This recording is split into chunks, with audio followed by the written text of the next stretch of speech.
Hi, I'm Sharon Grech, and on today's Home Day, I showed how to beautify your deck with some fantastic furniture and also how to treat your blank canvas of a deck with some pattern as well. Now, staining the deck is a big job, but boy, it can make such a difference.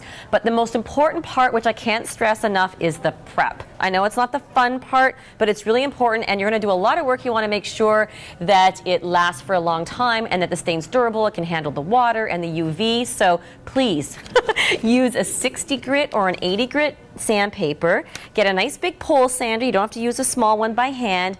Just pole sand so that you can make sure that you've got any of the dirt and grime off the surface. It's actually more important than cleaning, really, is the sanding part. And then do a little simple test with a drop of water. If the water penetrates into the wood, then you know it's ready to stain. So at that point, on today's show, I showed how to do a really lovely chevron pattern. So I'm going to give you a few steps and hints on how to do that really easily.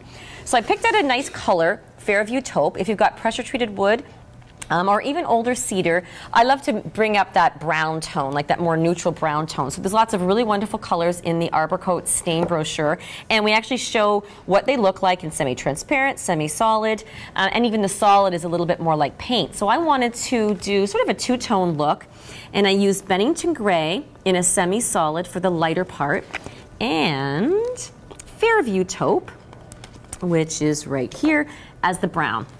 So, starting off with the Fairview taupe, using a solid stain, quite likely, or a semi-solid, quite likely isn't going to bleed, but just to be safe, when you're doing a pattern, I always like to score the surface. So you're going to have to do a little bit of measuring, get your measuring tape out there and some pencil, or even just tape, and mark off where your pattern goes first. Get that all done, even if it takes, you know, a few hours in the morning, take a break, and then get back out there.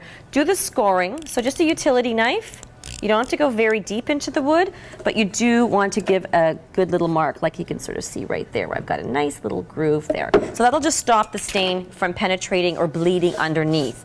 So then you want to tape off your area. Make sure you mark where you're going to do the solid and where you've done the semi-transparent. And in this case, I've used Bennington Gray in Arborcoat semi-solid. It almost feels a little bit more like paint, and I'm just going to stain just a little bit with a really good quality stain brush. Again, the better quality materials you can use, it's going to really impact your final look. And the great thing about this Arborcoat semi-solid is it's also a water-based, so it's going to be really easy to buy a good quality brush and then keep it clean. So the best thing to do when you're staining is to always go with the grain.